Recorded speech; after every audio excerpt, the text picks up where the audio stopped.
with the other hand. So you learn early on labor saving and energy saving things. And a lot of people don't realize that if you go to the farthest one first, you're always bringing it in.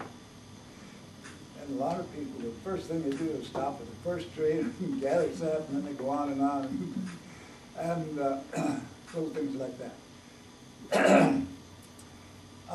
My sacks are a lot cleaner. They have a cover on, and they worked well, but they were a bear to wash because you had to reach in and grab the bottom and turn them wrong side out, wash them in a washing machine, and rinse them, and then you got to reach in there again and turn them right side out, hang them up to dry.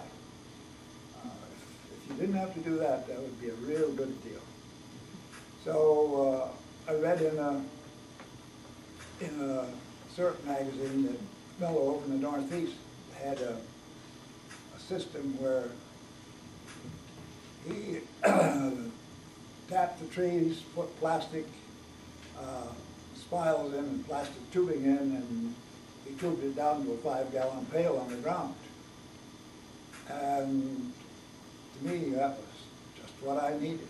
So I acquired a couple hundred buckets, and so now when I dump a bucket, I'm dumping 2 taps or 3 taps at one time, so we can gather in a lot faster mode.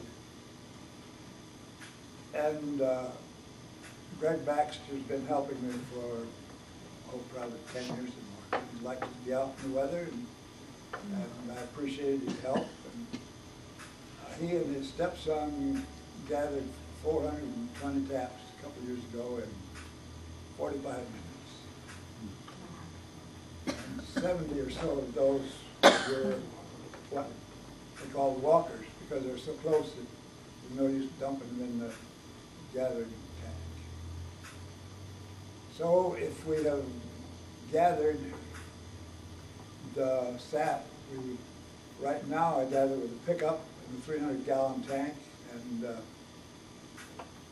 works fine, except that it's apt to make ruts, and we try to mend those as soon as we can. I use a 12-volt bilge pump and pump the sap from the sump into the tank.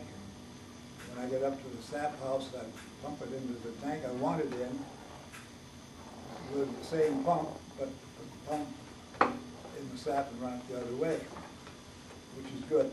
And I have a 12-volt pump inside that I can go from tank to tank.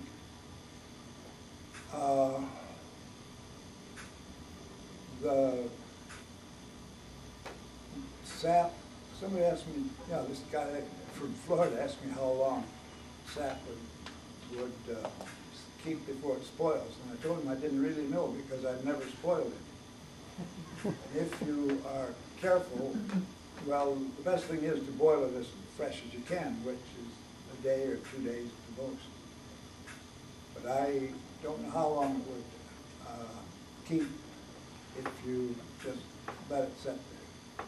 It might last 5 or 6 days. It depends on how cold it was, probably. If the evaporator was where we had electricity, you could get an ultraviolet lamp and put it over your tank, and then you can keep it for another week. But my evaporator will take care easily of all the sap I get. I have a 30-inch wide by 10 feet long evaporator. The sap end has flues in the bottom which extend 7 or 8 inches down into the heat from the fire. So the fire goes between the flues. So instead of having just a 30-inch wide surface in the sap tank, I've got 11 flues there that are 5/8 of an inch wide and 7 inches on each side. So we've got a lot of space that's exposed to the heat. And it'll burn real fast. Then I have a 4-foot syrup pan, and the whole thing is run by gravity. You have to put the sap high enough that it can go where it's got to go and get into the sap pan without going uphill, because that's a no-no. I have 2 preheaters. That's where you can rescue a little of the heat that's ordinarily wasted. And one is a 60-foot length of copper that I wound around the chimney, and I run the sap around there. It comes out decidedly warmer, probably 30, 40 degrees or more,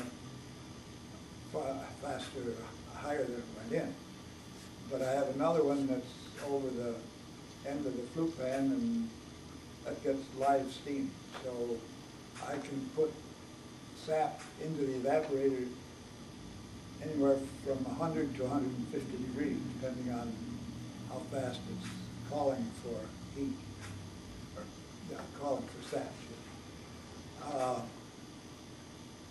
The depth is regulated by a float, and you adjust the float hopefully so that it's just right, and then you don't have to worry about it running dry or flooding, because sometimes it will fluctuate, and you have to watch it that it doesn't run low on you.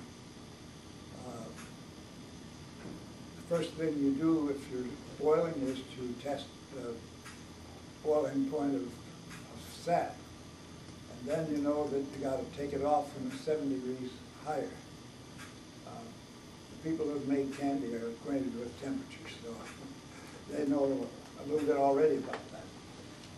So you got to be ready to take it off when it's 7 degrees, because if it gets like 15 or 20 degrees, it's a whole lot heavier, and it may not flow.